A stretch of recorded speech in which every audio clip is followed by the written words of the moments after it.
Ya, vamos a partir entonces.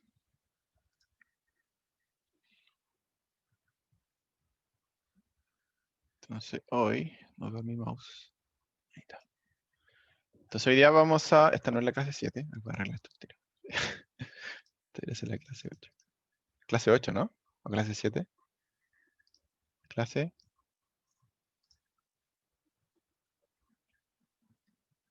Clase 9. Súper bien. Ya. Ahí sí. En la 9. Ya. Entonces, hoy día vamos a ver evaluación de consultas, acceso programático, inyecciones y seguridad. Entonces, vamos a partir con evaluación de consultas. ¿Cómo es que se evalúan las consultas en, por el motor, por algún motor de base de datos? ¿Ya? Ay, ¿por qué no funciona esto? Entonces, ¿cómo evaluamos una consulta? Y esto normalmente hay que tomar una pila de decisiones y análisis. El primer análisis que se hace es un análisis sintáctico. Todos estos análisis son obviamente análisis estáticos, es decir, que se hacen antes de ejecutar la consulta, ¿cierto? Entonces lo que nosotros queremos es evaluar la consulta, estimar su costo y en base a eso tomar como la mejor estrategia de evaluación. ¿Ya? Vamos a tratar de tomar la más barata. Entonces, para hacer todo eso, como les decía, primero se hace un análisis sintáctico para ver si está bien escrita, si no hay errores de que esté mal formada la consulta, por ejemplo, o que esté tratando de acceder a tablas que no existen. Luego se hace un análisis semántico, que el análisis semántico tiene que ver con el sentido o qué representa la consulta, desde un punto de vista ya como de la evaluación de la consulta. Luego, una vez que tengo el análisis semántico, vemos cuáles son las distintas estrategias de evaluación que podemos tomar. Cuáles son las distintas formas en que podemos evaluar o ejecutar la consulta.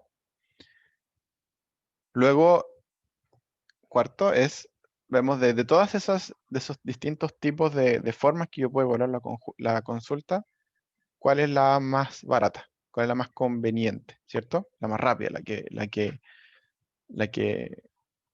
la más barata en el sentido de costos, por ejemplo, en accesos de memoria secundaria, por ejemplo, normalmente se hace así. Y luego, en base a eso, tomamos la decisión y tenemos una evaluación de la consulta. ¿Ya? Entonces, para esta clase vamos a usar esta base de datos de ejemplo, que es la que usan en el libro, en el Ramakrishnan, donde tienen marineros, no sé, marineros, creo, sailors. Tienen 4 columnas.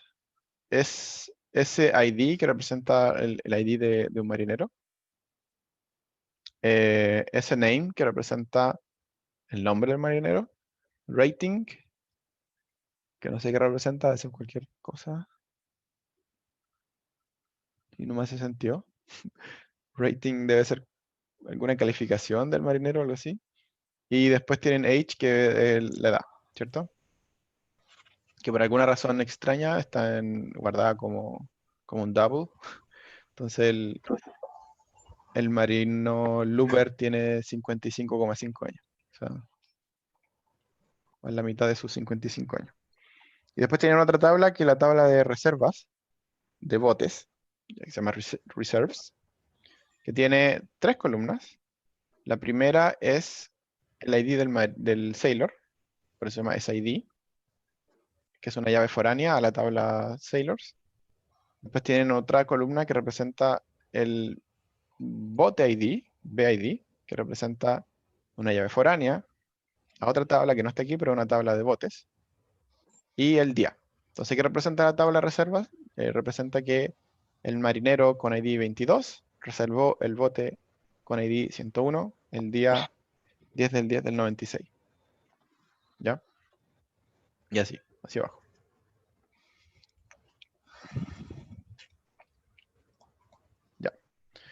Entonces, dijimos que habían varios pasos. El primero es el primer paso para evaluar una consulta es el análisis sintáctico.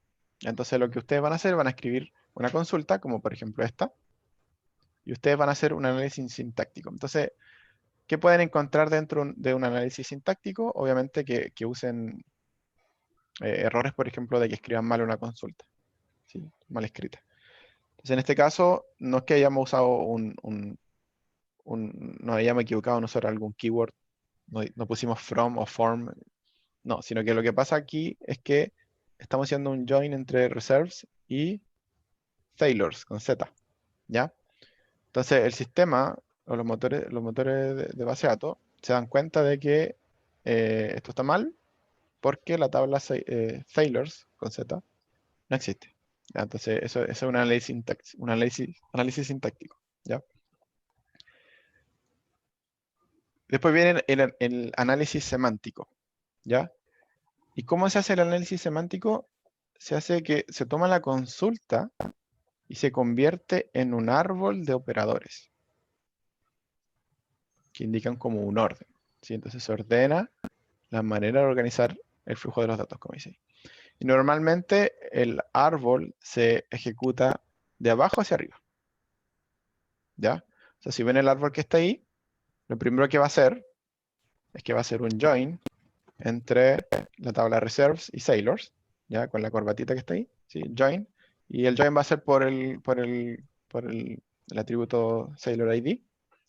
Y una vez que tenga el join, una vez que tenga el resultado del join, voy a hacer un filtro donde el barco, el ID del barco sea 100 y el rating del marinero sea mayor que 5.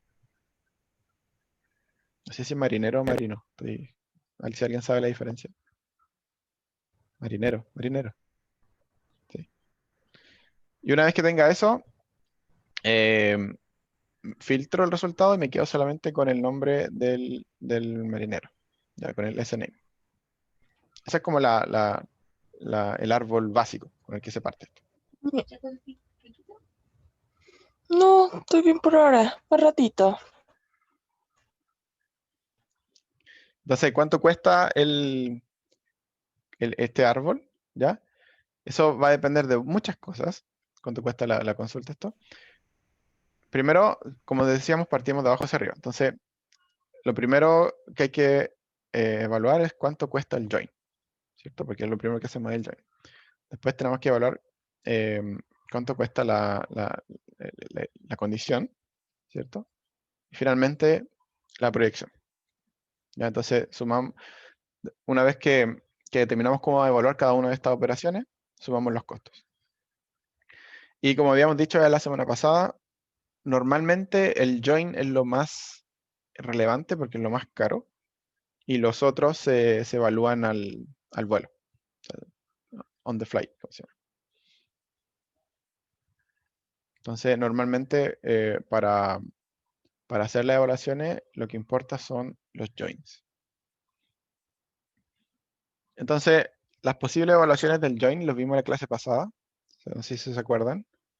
Teníamos loop anidado, index nested loop join, ¿sí? El loop anidado con índice, hash join y el sort merge join. No sé si quieren que repasemos estos conceptos nuevamente o los salto. ¿Pueden opinar ahora?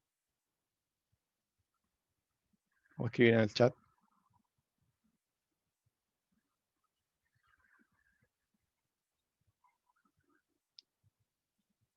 ¿Sí? Repaso rápido. Ya.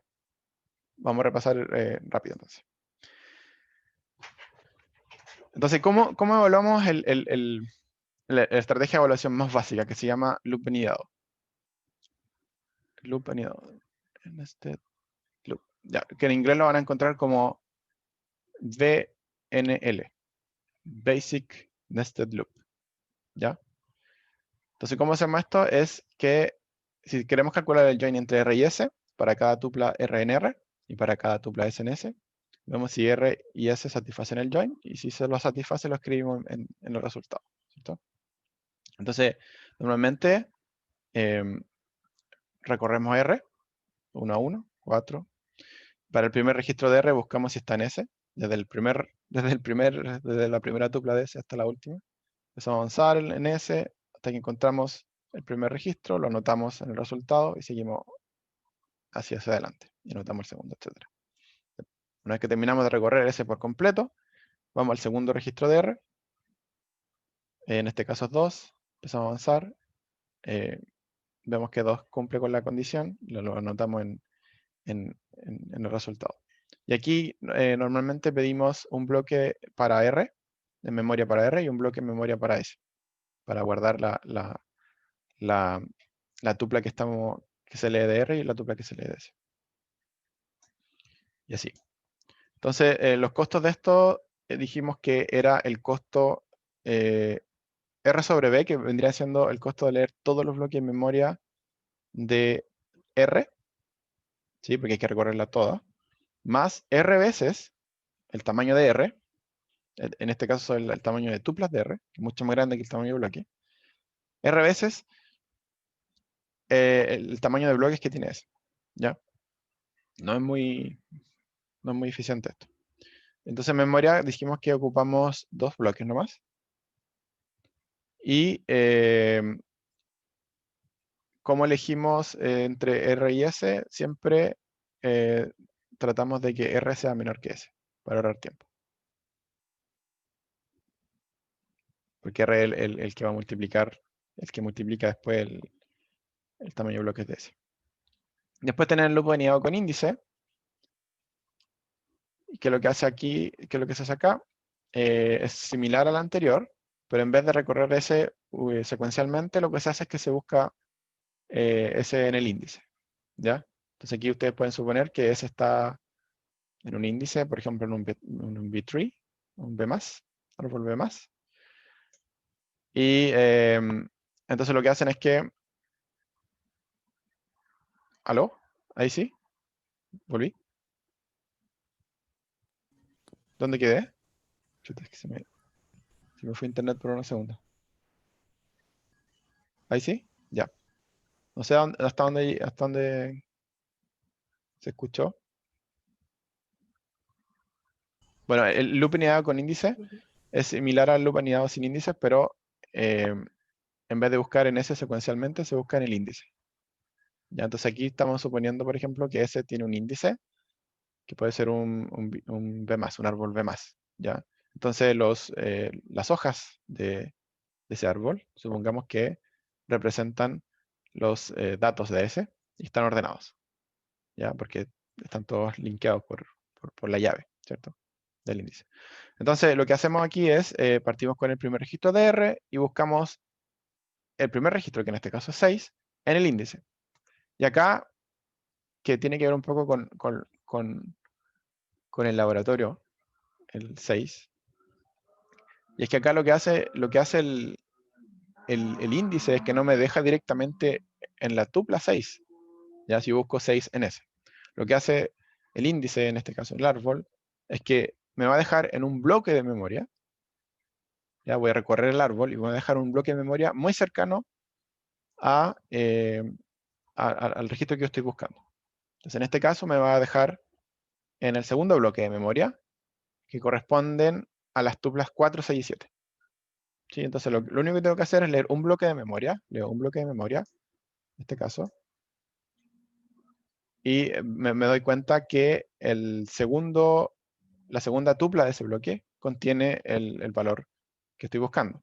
Después veo el siguiente bloque, y como están ordenados los bloques, las hojas están ordenadas, yo sé que ya me pasé, ya no voy a encontrar otro 6 más adelante. Entonces solamente leí un bloque en este caso. Entonces ya terminé con el 6. Con eso yo sé que terminé con el 6. Entonces lo hago de nuevo con el 3. Si hago la búsqueda en el árbol, me va a dejar en el primer bloque de memoria. Entonces parto leo la primera tupla. No corresponde. El 2 tampoco corresponde. El 4 me pasé, entonces el 3 no está. Entonces lo que hago es que sigo con el siguiente, el 4. Y aquí también es importante. El árbol B+, me va a dejar en el primer bloque, por el 4. Pero no me va a dejar, el 4 no está al comienzo. Entonces voy a tener que leer todas las tuplas del primer bloque. 1, 2, 4. Y me voy a dar cuenta que la última tupla del primer bloque corresponde cumple con el join, pero no sé si no hay más tuplas que cumplan con el join. Entonces lo que hago es que leo el siguiente bloque que está enlazado. ¿Ya? El siguiente bloque lo leo y me doy cuenta que también hay otro 4, entonces lo agrego al resultado. Luego sigo con el 6 veo que me pasé y ya terminé. Y así sigo con el 2, etcétera. Ya no es necesario seguir. Entonces, ¿cuál es el costo de esto? El costo es R sobre B, ¿ya? Más R veces el costo de buscar sobre S. ¿Ya? Entonces, buscar sobre S es abstracto porque va a depender entonces del índice que yo esté usando. El peor caso normalmente es leer todos los bloques de S, ¿cierto? El mejor caso de un árbol B más que está guardado en memoria secundaria, el logarítmico, con respecto al tamaño de bloques totales de S. Y el mejor caso, si es que los índices están en memoria principal, que normalmente es el caso, es orden 1. ¿Ya? Despreciable. ¿Ya? Entonces, acuérdense que el laboratorio 6 y la P4, que era como la más complicada, tenían que ustedes estimar el costo de usar el índice. ¿Ya? Y ustedes pueden suponer que el índice, que era un árbol B+, está en memoria principal, por lo tanto pueden darse una idea de cuántos bloques van a leer finalmente. Ya, eso. Entonces, en memoria se leen 2 B-tuplas, igual que lo anterior, y ¿cómo sabemos cómo elegimos entre R y S? La idea es que R sea menor que S, igual que en el loop anidado sin índice. Después viene el hash join, que lo que se hace es que se guarda S en memoria principal, ya la tupla de la derecha se guarda en memoria principal, y lo que hace es que para cada tupla en R se busca S en memoria principal, que satisfagan el join, ¿ya? Como dijimos que la memoria principal el uso de la memoria principal es despreciable, esto es instantáneo. Podemos suponer que es instantáneo. O sea, si yo parto con el primer registro de R, 6, voy a encontrar 6 inmediatamente en ese. ¿Ya? No hay que hacer una búsqueda. O sea, hay que hacer una búsqueda, pero no hay costos de bloque ni nada por el estilo. ¿Ya? Entonces este es el más simple. Entonces, ¿cuáles son los costos de usar el hash join? Simplemente recorrer R una vez, ¿sí? Porque tengo que por cada tupla R buscar en memoria principal. Y además tengo que gastar una vez leer S, porque tenemos que subirlo a memoria principal. O sea, sí, tenemos que subir S a memoria principal. Entonces, por eso es los bloques de R más los bloques de S. Y en temas de memoria, obviamente se va a ocupar una tupla para R, para hacer la comparación, y también se van a subir todas las tuplas de S. ¿Sí? Entonces, S más B tuplas. Entonces, ¿cómo elegir entre R y S? Se toma normalmente es el S que sea menor. ¿Sí? La tabla que tenga menos tuplas para ahorrar memoria. ¿Se cortó de nuevo? A ver.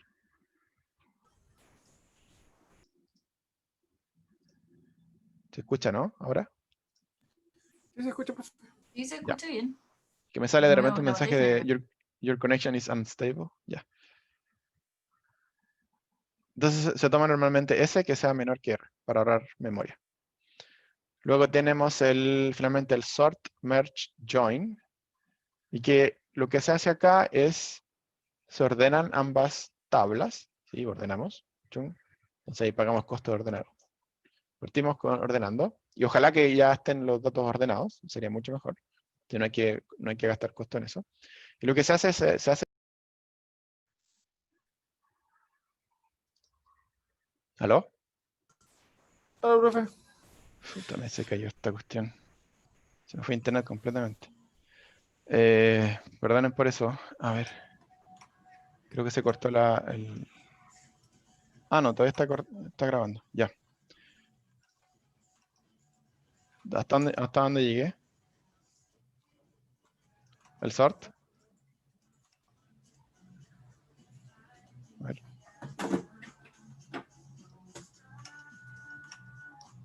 Ya.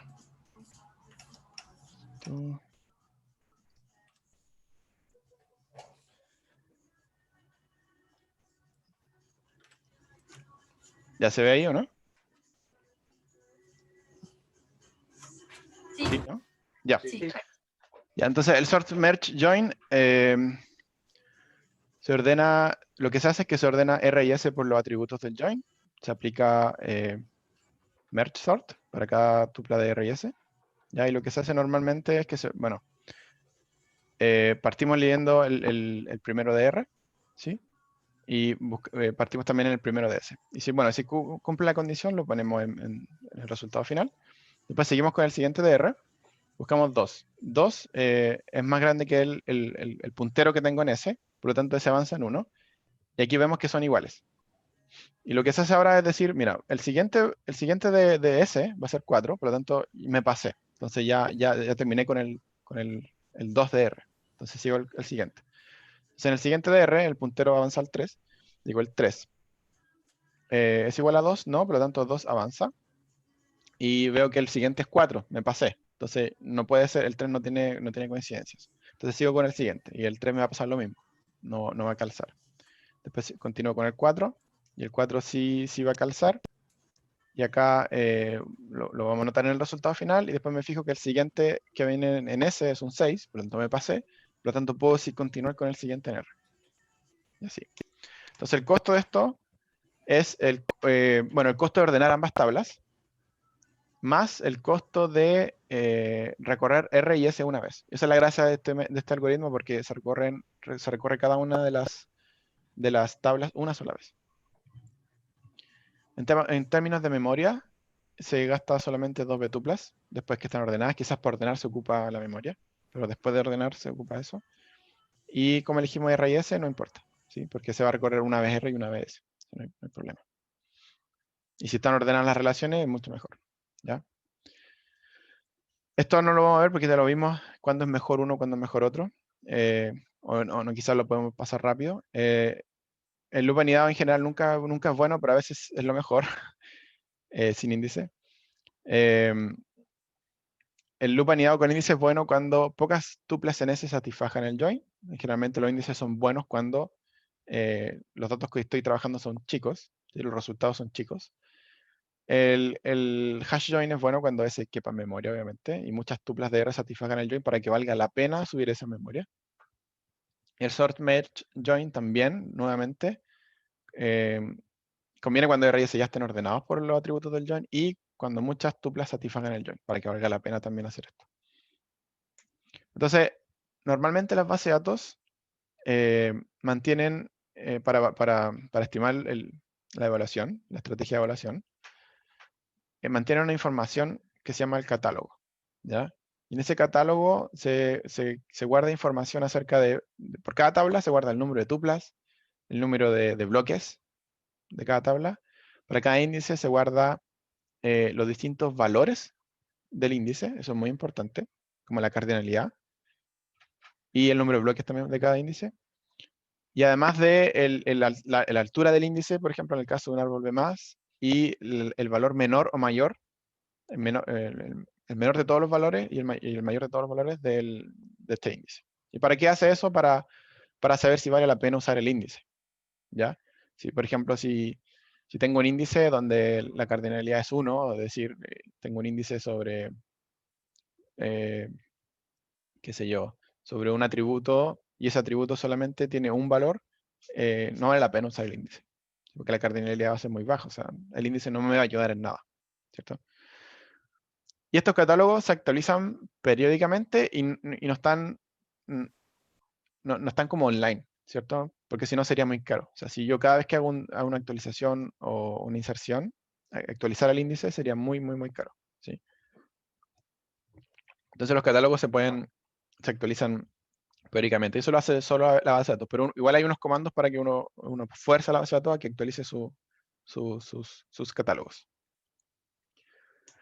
Entonces, vamos a ver el esquema del optimizador de sistema R. Sistema R. Sistema R fue como la primera implementación que se hizo de SQL, allá por los años 80, 90. ¿Ya? Y es como el más usado actualmente. ¿Sí? Y este sistema funciona bien para menos de 10 joins. Y si ustedes hacen una consulta donde tienen más de 10 joins, es que hay algo malo.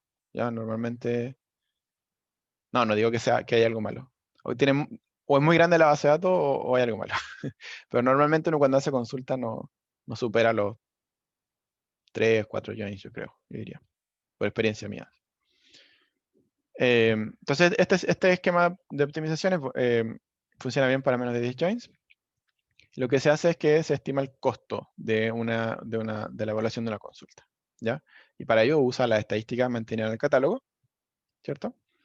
Y para el costo considera combinaciones de costo de CPU y de lecturas de bloque, de memoria secundaria, ¿ya? Ese I/O significa input-output de memoria secundaria. Entonces, fíjense que cuando ustedes hacen, por ejemplo, un join, ¿ya? Por ejemplo, aquí están haciendo un join de 4 tablas, R, join S, join T, join U. Ustedes pueden evaluar esto de muchas formas, ¿ya? Entonces hay muchas formas de evaluar. Pueden hacer R, join S primero, y después hacen join de resultado con T, y después hacen el join del resultado con U. O pueden hacer R, join S primero, después hacen T, join U, y después hacen join de los ambos resultados. O hacen primero S, join T, después todas las combinaciones posibles son muchas. Entonces, ¿qué es lo que hacen los sistemas de optimización? Lo que hace es que solamente se consideran los árboles que sean left deep.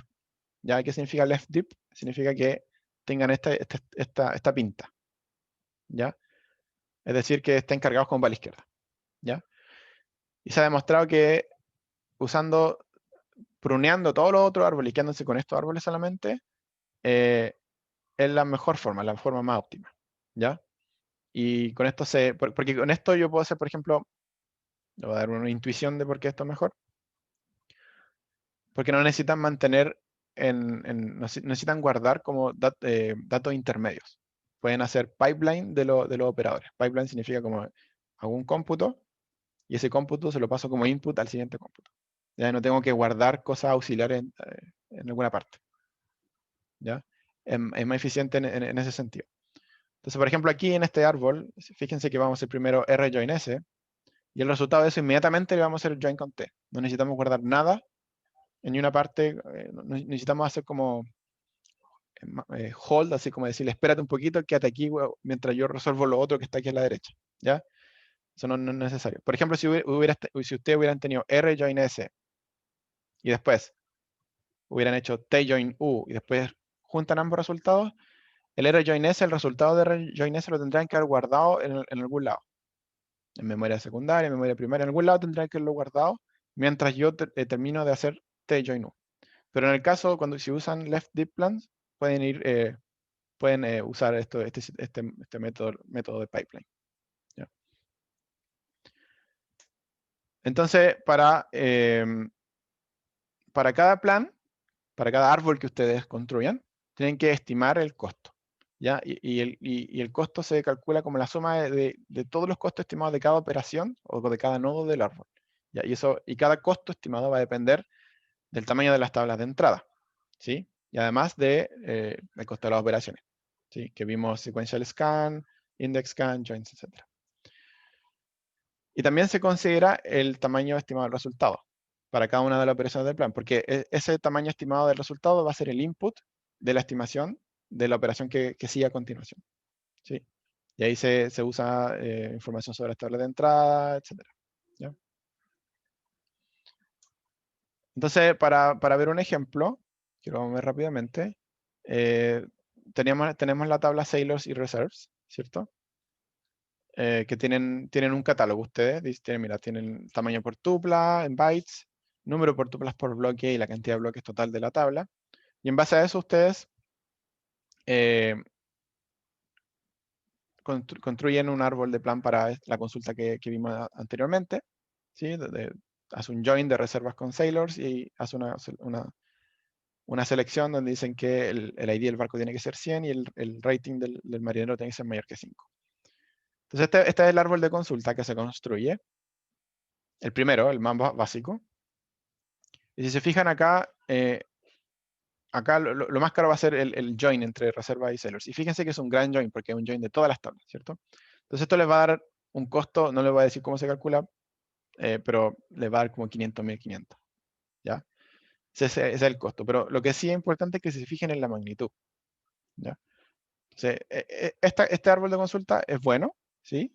Pero pierde muchas oportunidades. ¿Y cuál es una de las oportunidades? Las selecciones podrían haber sido hechas antes, ¿ya? ¿Por qué yo quisiera hacer las selecciones antes que el join? ¿A alguien se le ocurre?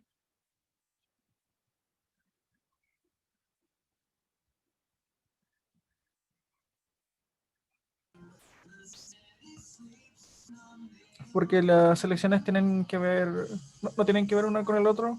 Entonces no puedo hacer selección primero para disminuir el tamaño de las listas y después revisarlas. Claro, porque las selecciones no son dependientes unas de otras, las puedo separar. Y así el join, fíjense, el join va a quedar algo más chico, va a ser un join más chico, ¿cierto? Entonces, nuevamente, el objetivo de la optimización es encontrar el plan más eficiente que compute la misma respuesta. Entonces, fíjense que este árbol es equivalente al anterior, pero lo único que se hizo fue hacer las selecciones antes del join. Antes en el sentido de que empujo la selección hacia abajo, hacia las hojas del árbol. Entonces, lo que dice esto es que primero voy a filtrar los reservas donde el barco ID sea 100 y, y también voy a filtrar los marineros donde el rating sea mayor que 5. Y luego hago el join. Y fíjense que ahora ya es un join, pero ya no tan grande, ¿cierto? Porque va a ser un join de tablas más pequeñas. Y todo eso el planificador va tomando en consideración. Considera el costo de guardar en memoria, todas las cosas, etc. Y eso me va a dar un total de 3.500. O sea, pasamos de 500.000 a 3.000. O sea, el cambio fue abismal hacer esto. Si cambian, por ejemplo, en este caso, aquí estamos haciendo un sort merge join. O sea, si cambian la estrategia de evaluación a otra estrategia de evaluación, les puede bajar aún más el costo. En este caso, cambiará un loop anidado, le va a bajar un poquito a 2.770. ¿Ya? Y se puede optimizar aún más esto si es que movemos las proyecciones. ¿Ya? Entonces, si nosotros, después de seleccionar, proyectamos solamente las columnas que nos interesan, hay un error. Dice name, debería ser name seed, probablemente. Sí. Sí, eso hay un error ahí en las slides. Si ustedes proyectan solamente las columnas que necesitan utilizar, van a ocupar menos memoria, porque ustedes tienen que almacenar esta información momentáneamente antes de hacer el join. Entonces van a ocupar menos memoria y por lo tanto el costo les va a bajar a menos de 2.000. ¿Ya? No estamos usando índice 1. Y el plan alternativo 2, aquí vamos a empezar a usar índices. Supongan que ustedes cuentan con índices. Tienen dos índices. Tienen un índice para... aquí está, perdón. Tienen un índice sobre el ID de los barcos en reservas y tienen un índice sobre el ID del marinero en la tabla marinero. Entonces lo que hacen acá es bajan solamente la proyección de la selección de los barcos ID igual a 100 hacia abajo. Si se fijan, solamente bajamos esa selección. ¿Por qué? Porque tenemos un índice sobre ese atributo. Por lo tanto, esa selección va a ser muy barata. ¿Ya? Y no bajamos el rating mayor que 5 porque no vale la pena en este caso. No vale la pena porque ya tenemos un índice sobre el Sailor ID. Y más encima, esta estructura cuenta, si yo sigo esta estructura puedo hacer pipeline, ¿cierto? No tengo que guardar datos intermedios. Si yo bajara la selección de ratings antes de hacia abajo, hacia Sailors, como lo tenía antes, así, voy a tener que guardar el resultado de reservas, del filtro de reservas, para en algún lugar momentáneo, temporal, mientras yo calculo el filtro de marineros con rating mayor que 5.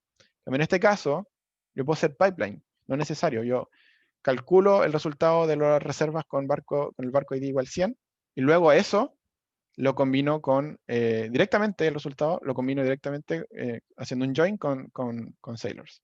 No tengo que guardar nada entre medio. Y eso me da un costo muy bajo de 1.210. Entonces, hay un tema, sí, que si ustedes tienen un índice que básicamente tiene que ver con cuándo se usa un índice versus se hace una exploración secuencial. Muchas veces ustedes van a hacer consultas y van a decir, oye, pero aquí debería usar un índice, pero no está usando un índice, está usando un sequential scan, o sea, una exploración secuencial. Entonces, hay un porcentaje, esto va a depender del porcentaje de tuplas de vuelta. Si el porcentaje de tuplas de vuelta por una consulta es muy grande, entonces conviene hacer una exploración secuencial. Si el porcentaje de tuplas es muy pequeño, ahí sí conviene usar el índice. ¿Ya? ¿Por qué? Porque finalmente si el índice, si las tuplas son muy grandes, finalmente no estoy aprovechando bien el índice, lo estoy usando mal. Estoy llegando a un bloque y al final tengo que recorrer todo uno a uno. ¿Ya? No es muy óptimo que digamos. Entonces, bueno, hay un rango pequeño que vendría siendo 20%. O sea, el 20% usa índice, sobre 20 usará exploración secuencial. Ese no es el número exacto, pero es más o menos por ahí. Entonces, por ejemplo, supongan que tienen esta consulta, ¿ya? Que era una consulta que podrían haber hecho en la laboratorio 6, ¿ya? Entonces, hacen select asterisco from lab 6i con índices, actor 100, que es la tabla actor 100, y dicen, buscan sobre género igual m, ¿ya? Y supongan ustedes que tienen un índice sobre género, ¿ya? Entonces la pregunta que yo le hago, ¿ustedes creen que el plan utilizará el índice? ¿Qué creen ustedes?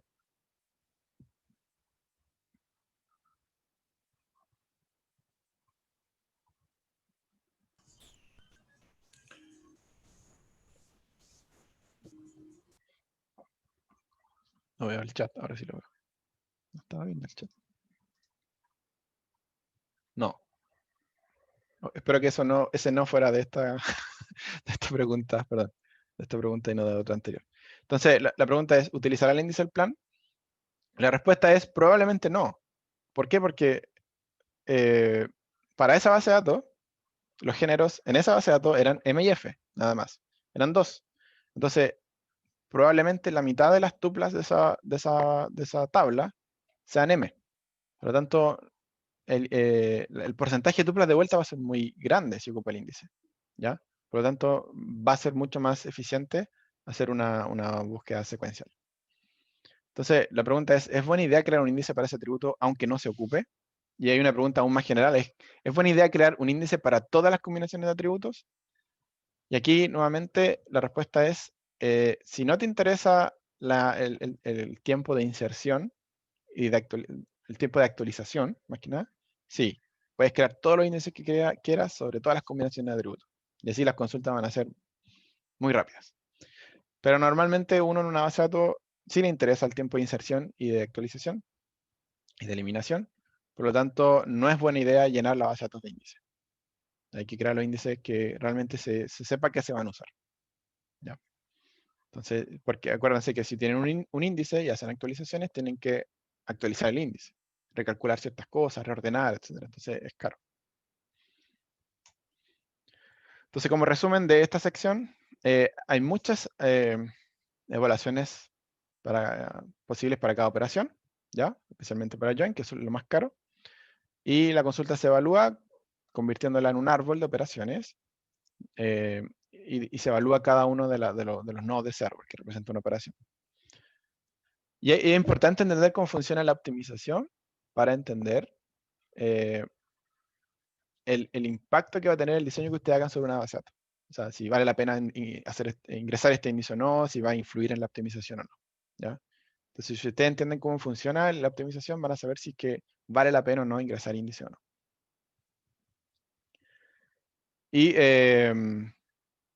bueno, hay dos partes de la optimización de la consulta. Uno es considerar el conjunto de planes alternativos, ¿cierto? Donde se podan posibilidades, porque son muchas. Entonces solamente se dejan las left deep plans y se estiman después los costos de cada plan. ¿Ya? Y para usar las estimaciones se usan el resultado intermedio y se suman los costos del plan de cada nodo, etc. ¿Ya? Y esto, lo vimos lo archivimos y lo saben ya del laboratorio, lo vamos a saltar. Queda poco tiempo. Así que. Entonces ahora, en estos 15 minutos que quedan, vamos a ver acceso programático, inyecciones y seguridad. Esto es de interés para los que, de mucho interés, como tema general y sobre todo los que quieren hacer en su proyecto una aplicación. Entonces, ustedes normalmente cuando escriben un programa, escriben un software, van a querer conversar con la base de datos, ¿ya? No van a querer computar cosas, guardarla en un Excel y después leer el Excel, no. Quieren hablar directamente con la base de datos. Entonces, lo que ustedes van a querer hacer es escribir código SQL directamente en su código fuente, ¿sí? Eso se llama SQL incorporado. Entonces, ¿qué es el SQL incorporado? Son instrucciones SQL escritas en el programa fuente. Y en general, para utilizar el SQL incorporado, ustedes crean una aplicación y usan APIs o drivers que se conectan a distintas bases de datos, ¿ya? Y hay muchas formas de hacer esto dependiendo del lenguaje. Obviamente no podemos enseñarlos todos, no tiene ningún sentido, así como tampoco podemos enseñarle a usar todas las bases de datos que existen. Pero sí lo que vamos a hacer ahora es, vamos a centrarnos o tomar uno de ellos, que es Python, y cómo trabaja Python, cómo podemos trabajar con Python y Postgres, que es la base de datos que estamos viendo en el curso. Entonces, ¿cómo nos conectamos a la base de datos? Para conectarse a la base de datos en Python, lo que hacen es que usan una librería que se llama PsyCop2, ¿ya? La instalan y todo, eso lo van a ver en el laboratorio del miércoles. Y para conectarse simplemente llaman al método connect de esa librería y le pasan el host, que vendría siendo la dirección de donde está la base de datos, ¿ya? Si está en su copia local, usan localhost, por ejemplo. Después dicen el nombre de la base de datos, en este caso la base de datos se llama CC3201, el usuario de la base de datos, que se llama, en este caso se llama igual que la base de datos, y después ponerle el password, ¿ya? Entonces, fíjense, ahora, ¿cómo realizamos la consulta? Fíjense que la base de datos es un conjunto de registros, ¿ya? Y el programa no es un conjunto de registros, entonces tiene que haber alguna forma de recorrer este conjunto de registros de manera abstracta a partir de un programa. Y para eso existen lo que se llaman los cursores, ¿ya? Los cursores es una abstracción para recorrer el conjunto de datos que están en una base de datos, ¿ya? Y el cursor se crea de esta forma, digo cursor igual a que vendría siendo mi conexión punto cursor, y ahí creo un cursor. Y el cursor lo que hace es que normalmente apunta a algún dato, ¿sí? Es un puntero a algún dato en la base de datos. Entonces, ¿cómo realizamos una consulta? Una vez que creamos el cursor, llamamos a cursor.execute. Le decimos al cursor que ejecute una consulta. Y la consulta se la pasamos como si fuera un string, ¿ya? Le pasamos el string con la consulta, que en este caso es select asterisco from sellers. Entonces lo que yo puedo hacer, lo que yo hago para iterar sobre el resultado de la consulta, es que yo itero sobre el cursor. Ustedes pueden iterar sobre el cursor. Entonces dicen for row in cursor, o sea, lo que hacen es que el cursor tiene una interfaz para que ustedes puedan iterar sobre él. Y lo que hacen es que primero se van a parar, el cursor primero se va a parar en el primer registro, ya que vendría siendo 22, 2, 45. Y ustedes lo que hacen, lo que estamos haciendo acá es imprimir el resultado de donde está apuntando el cursor. Entonces, si ustedes imprimen row en cada una de las iteraciones, van a imprimir una tupla que tiene cuatro elementos, ¿sí? Que son cada elemento de la tupla representa una columna de la tabla en la base de datos. Entonces, en la primera iteración del cursor van a imprimir la primera tupla. Después de la segunda iteración, el cursor va a avanzar. Él va a avanzar solo y el cursor va a estar apuntando a la segunda tupla de la base de datos. En este caso lo imprimimos y se ve así, 31 lugar 855. Y luego avanzamos una tercera vez, imprimimos la última tupla. Entonces el cursor va avanzando. Y hay otra forma de avanzar el cursor. Por ejemplo, ustedes pueden decirle al cursor, en el caso de arriba, pueden decirle al cursor que obtenga solamente un elemento. Entonces, al hacer fetch one, lo que hace es que va a tratar de solamente posicionarse en el primer elemento del resultado. Y ustedes pueden decir, mientras row exista, mientras hayan rows, aquí row está vacío, por ejemplo, imprimen row y después dicen, bueno, ahora row va a ser cursor fetch one. Entonces lo que hacen es que le dicen, cursor, avanza uno más. Trata de avanzar uno más. Y cuando no puede avanzar más, es decir, cuando ya terminó de pasar por todos los elementos de la tupla, fetch1 va a devolver un null. Entonces cuando hagan while row, va a dar falso y van a salir de ese loop. ¿ya? Yo no recomiendo esto para nada, ese método. En general yo trato de evitar los while por temas de sanidad. Y la otra forma de hacer esto, que es la más común, es que ustedes digan cursor, diga fetch all. Y lo que hace fetch all es que el cursor lo que hace es que va a iterar sobre cada uno de las tuplas del resultado y las va a guardar y las va a convertir en una lista. Entonces va a ser una lista de listas. Entonces, y eso lo estamos guardando en este caso en una variable rows. Y luego iteramos sobre la variable rows, pero ya ahí estamos en Python. Ahí no estamos, ya obtuvimos toda la data de la base de datos y la guardamos en una lista. En una lista que se llama rows en este caso. ¿ya? Este método, el segundo, se parece mucho más a este, que itera sobre cursor. Ya. ¿Cómo realizamos una actualización? Simple. Llamamos a cursor.execute y ponemos update. En este caso no es necesario hacer fetch1 y de hecho si hacen un fetch1 se les va a caer. ¿Cómo se imprime el nombre de las columnas? Buena pregunta. No lo pueden saber desde el cursor. Ustedes tienen que saber a qué representa cada columna. O sea, aquí estamos haciendo select asterisco, pero normalmente ustedes no van a hacer select asterisco, van a hacer select de ciertos campos. Y el orden que ustedes pongan esos campos en la consulta va a ser el orden en el que va a venir la tupla de la base de datos. O sea, no van a saber a qué representa cada... No saben... El cursor no les va a decir, mira, la primera tupla corresponde al ID, la segunda al nombre, eso no les va a decir. Hay formas de hacer eso, pero es un poquito más complicado. Pero normalmente esto es lo que ustedes tienen por defecto, no se los va a dar. El update es simplemente así, cursor.execute. Y no pueden hacer cursor.fetch1 después porque obviamente un update no devuelve nada, entonces si hacen fetch1 les va a dar un error. Ya, entonces, ¿qué problema pueden ver acá?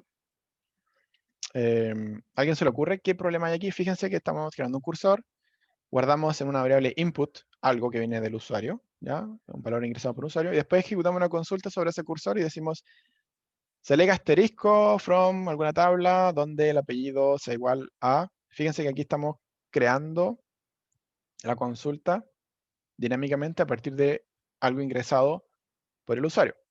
Y ahí ya estamos usando concatenación de strings. Ya, muy bien. Alguien en el chat dijo, se pueden inyectar instrucciones SQL, como borrar algo de la tabla si el usuario es malicioso. Muy bien. El problema es que no se ha validado el input. Y en el input la gente puede poner cualquier cosa. ¿Ya? De hecho, la documentación de esta librería dice que nunca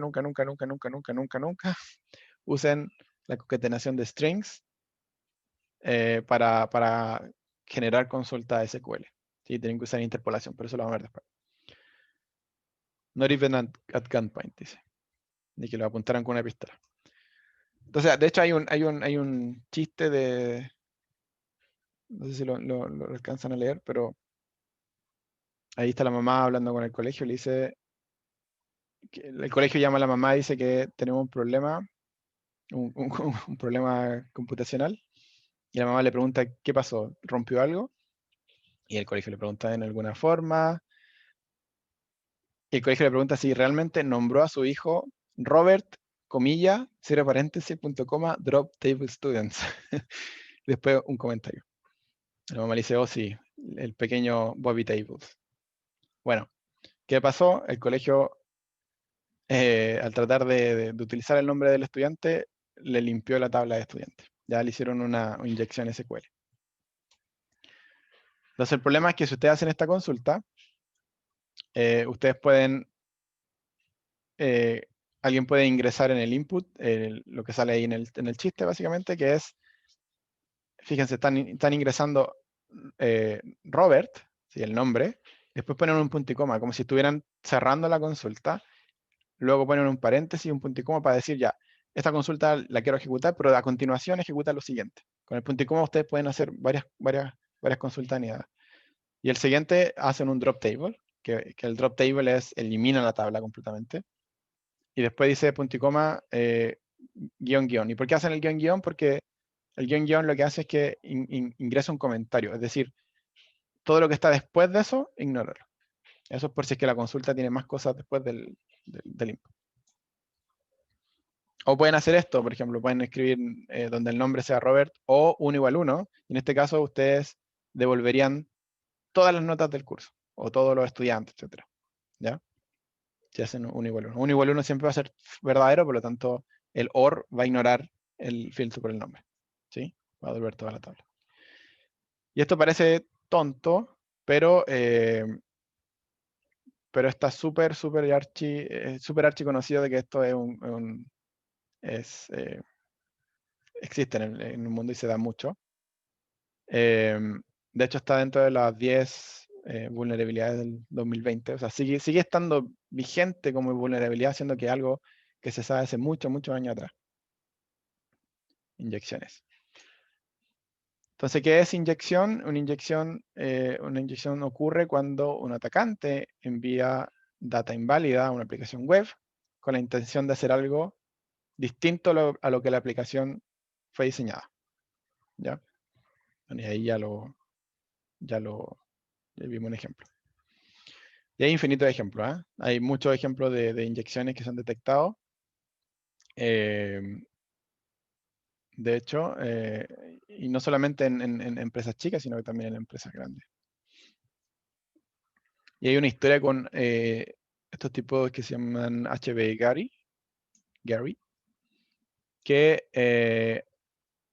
en el 2010 Anonymous hizo un ataque de negación de servicio a Mastercard y Visa, porque esas tarjetas de crédito no aceptaban donaciones a Wikileaks. Entonces, en el 2011, el CEO de esta empresa, HB Gary, que es una empresa de ciberseguridad, le dice a un diario que ha logrado obtener información sobre la identidad de los miembros de Anonymous.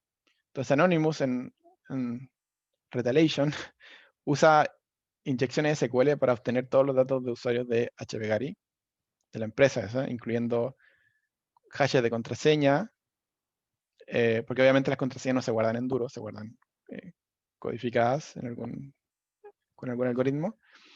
Y con una tabla de Rainbow pudieron hackear las cuentas y, bueno, le hackearon el Twitter, le hackearon un montón de cosas. Le publicaron su dirección, su número social, etc. Una empresa de ciberseguridad vulnerable a inyecciones SQL. Entonces ¿cómo se puede resolver esto? Una opción es escapar el input, escapar en el sentido de que si ven una comilla, por ejemplo, le ponen un backslash antes. ¿Sí? Entonces, una forma de escapar los strings para que el usuario no pueda poner caracteres que influyan en el cierre de una consulta, por ejemplo. ¿Ya? Pero el problema es que no sabemos si esto funciona para toda base de datos y toda entrada. Quizás hay un carácter que se nos olvidó, o quizás para, no sé, MySQL no funciona, etc. Entonces lo que se hace con esta librería PsyCop2, lo que se hace es que se usan consultas parametrizadas. Entonces lo que tú haces normalmente cuando te escribes una consulta, en vez de poner name, comillas y hacer concatenación de strings, lo que haces es que pones porcentaje S, ¿ya? Que significa que aquí va a ir un string, y como segundo argumento de la función execute le pasa una lista con los valores que van a corresponder a los porcentajes S que pusiste. Porque tú puedes poner más de un porcentaje S. Puedes poner un porcentaje S que corresponde a un string, o un porcentaje D que corresponde a un número. Y tú tienes que pasar como segundo argumento una lista de argumentos que hagan match con los placeholders que pusiste tú. ¿Ya? Y esto funciona bien, y esto es lo que recomiendan en la librería. Y eso simplemente haciendo eso, previene ya inyecciones de SQL. Obviamente, esto funciona para Python y para esa librería, pero todos los lenguajes yo diría, todos los lenguajes que hay y que trabajan con base de datos, tienen alguna forma de prevenir inyecciones SQL en Java tienen las consultas, los prepared statements, que son como consultas precompiladas, que también que es distinto a las consultas parametrizadas. Y bueno, y hay muchos sabores también de cómo trabajar con la base de datos. Existen ORMs, existen approaches que son orientados a objetos, otro approach orientado a programación funcional, etc. Por ejemplo, en Scala, que es un lenguaje bastante robusto, cuando ustedes quieren escribir una consulta como esta, no escriben el SQL, ya no escriben directamente el SQL, sino que trabajan con colecciones. Entonces ustedes trabajan con colecciones donde ustedes tienen variables que representan tablas. ¿Sí? Por ejemplo, en este caso, sailors, un valor que va a representar abstractamente la colección de datos sailors, de la tabla sailors de la base de datos. Entonces ustedes pueden hacer una consulta de esta forma. Dicen sailors.join reserves, donde ese reserves es otra colección de datos que representa la tabla reservas. Entonces ahí están declarando un join, ¿cierto? Y acá están explícitamente diciendo que el join es con el campo seed de sailors y seed de reservas. Y aquí al on le pasan una función. No sé si están acostumbrados a pensar funcionalmente, pero on va a recibir como argumento una función. Y esa función es una función que recibe dos parámetros, dos argumentos, S y R, donde S representa una tupla de sailors y R representa una tupla de reservas. Entonces en el join, y después le dan la condición del join. ¿Ya? Ahí hay un error porque debería ser igual, igual, igual. Y luego a ese resultado del join, ustedes le pueden hacer filtros. ¿Ya? Piensen que es una colección, programación funcional. Entonces lo que digan, filtran, donde además le pasan una función, donde dicen, mira, dado un sailor y un rating, me quedo con los que hay un error también. Ahí debería ser donde a ver, lo voy a arreglar al tiro porque si no, esto es RID y esto debería ser 100 and ahí está. Ahora sí. Entonces lo que hacen en el filtro es que filtran donde el barco ID es igual a 100 y el rating es mayor que 5. ¿Ya? Entonces usted le pasa una función a eso. Y luego hacen un map. El filtro corresponde al where, ¿cierto? El where. Después para la selección hacen un map, que vendría siendo mi proyección, y le pasan una función de proyección, que dado los sailors y las reservas que obtuve en el join, me quedo solamente con el s.cnm. Y todo este código que está acá se va a compilar a la consulta que está arriba y va a ejecutar la consulta que está arriba. Entonces, aquí fíjense que en este lenguaje ni siquiera escriben el SQL. Entonces, es muy difícil que se pase o se cole una inyección SQL. De hecho, todos los parámetros que ustedes ingresan aquí son escapados automáticamente, etc. Como Scala está construido sobre Java, probablemente usa prepared statements. Y así. Pero nuevamente hay muchos lenguajes, muchos sabores. Y si ustedes quieren trabajar con un lenguaje en particular, van a tener que aprender cómo lidiar con la base de datos. Van a tener que aprender a usar la API, etc. Y todas debieran soportar alguna forma de prevenir inyecciones SQL. Sí, con eso terminamos porque ya nos pasamos. ¿Más preguntas?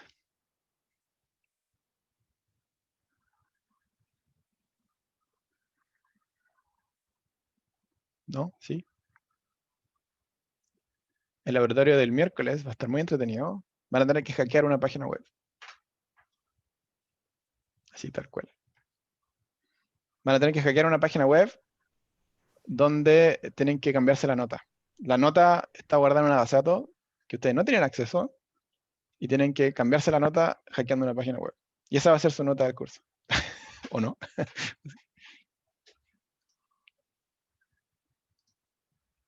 Ya. Entonces nos vemos el miércoles. Ya, profe, nos vemos. Chao, Que chao. vaya bien. Gracias.